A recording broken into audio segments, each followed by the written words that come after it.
I've been trying to adhere to these 23 habits at the end of 2024, but I think it's time for out with the old and in with the new. We've got overlaps, we've got vagueness. It's time for a clear, concise plan. I'm going to be crossing off all the ones that we're removing and adjusting.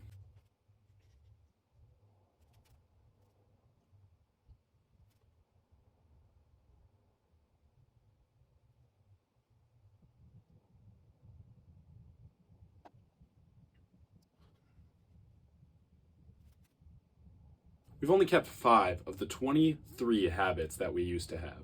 But don't worry, not all these are gone. They're just getting adjusted. As you can see, no scrolling for longer than 10 minutes is leaving. But that's not because I want to scroll more. That's because I deleted YouTube and Instagram because it was sucking up too much of my time. The average American spends 2.5 months out of the year wasting away on their phone. And I didn't want to be a part of that anymore. Now for the new list. And here's the new list.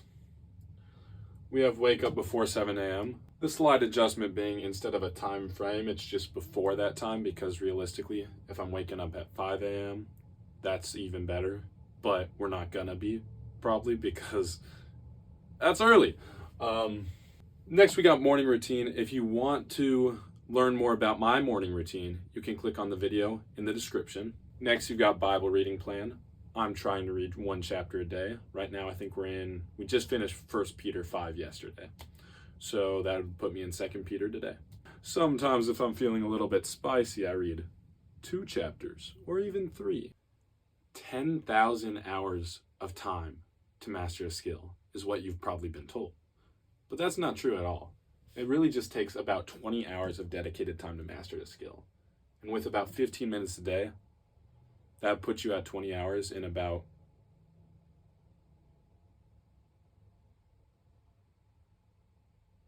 80 days. Wow, quick math there, guys. I need to work on my math skills. Because I use something like a calculator, my phone, or a calculator, like I just said, to do math all the time, your math in your brain gets a little bit worse. So I need to work on my math without my phone and without a calculator. And I encourage you to work on your cognitive skills without your phone and without your calculator as well. There's a time and place for a calculator and a phone, and there's a time and place to work on your own cognitive ability. Otherwise, you can be replaced just as easily by that device. You've got practice or learn about communication for 15 plus minutes. I'm trying to learn 1 skill every 3 to 6 months or so about half a year, where I would ideally master 2 skills or so in a year. And right now we are on communication because I believe communication is one of the most important skills to know, because without communication, you could be a 10 at a skill, like your job or something. Like I'm an accounting major, I could be a 10 in accounting, but if I can't communicate that, then it's not going to do anything in the real world. Then we have be intentional with 1 person IRL and 1 person online. I want to get to know people better. I want to genuinely want to learn more about other people and just form stronger bonds and relationships and get better at my personability skills. Number 6, read at least 10 pages a day. Now, many of you, like me, don't like reading. But for those of you that do, that's awesome, because reading has many benefits such as improved sleep quality, improved empathy, and it can keep your brain from diminishing quite as quickly. Number 7, go outside for 10 plus minutes a day. The sun has many benefits to your body. The one most people think of first is vitamin D, but there's also other benefits to going outside, such as improved mood. Number 8, spend 10 plus minutes in silence with God.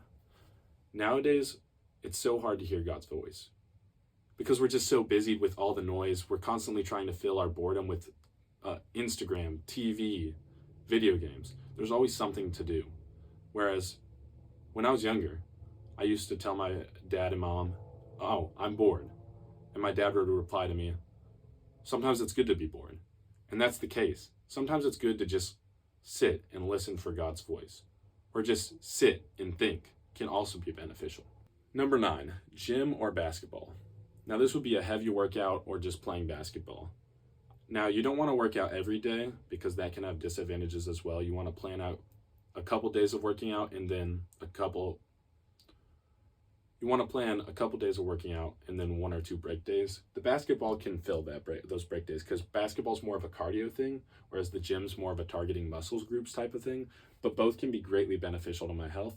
That one can help me get big and strong, and that one can help me improve my cardio and stay in shape, as well as basketball is a sport that I love to do. Number 10, 7,000 plus steps. Now, if you want me to do a full video on this, I can, because there's a lot to talk about. But I was listening to a podcast the other day, and one of them stated that 7,000 steps is about the point where you max out the benefits when it comes to cognitive abilities and all that for walking in a day. Because once you get past to like 9,000, 10,000, 12,000, 30,000 even, that helps cardio, so it still has benefits. Don't get me wrong. Going past 7,000 is great, but 7,000 is a good minimum to aim for because you get so many benefits up to that 7,000 point. So if you can just reach that, you're golden. But if you want all the details, let me know in the comments down below. Number 11, spend 2+ hours on content creation or business-related research. Now, business-related research could be either side hustles or I want to start a business at some point in time. We'll see when that is, but I want to do research on potential business startups, low-cost business startups, all that good stuff. And then, or I could do 2+ hours of content creation. Now I could do 1 hour of content creation, 1 hour of business-related research, but that would work. But yeah, that would get me, that's basically deep work. That's where I'd focus on either my channel or potential future finances. Number 12, nightly routine. That's another one where there's multiple steps to it. But if you want another video, I could explain that in the morning routine video as well. If you want a combined video, just let me know in the comments as well. Now, before we get to number 13, I also believe that tithing is a great thing. And whether it's giving back to the church or in another way, I think selfless giving is a great thing for the heart. And I think it's also a biblical principle. So if there's any organizations you want me to give to, let me know in the comments. Number 13, and finally, bed before 11 p.m. Again, I adjusted that one to where it can just be before time, because if I get to bed by like 10 or even 9:30, that's not a bad thing necessarily. So those are the new habits and goals that we are going to be trying to check off each day, and you'll be able to see if I complete them each day in the daily shorts or reels that you're watching. Whether you're from my Instagram audience or YouTube, you're both amazing, and I appreciate you guys. Jesus loves you, and have a good day. Peace.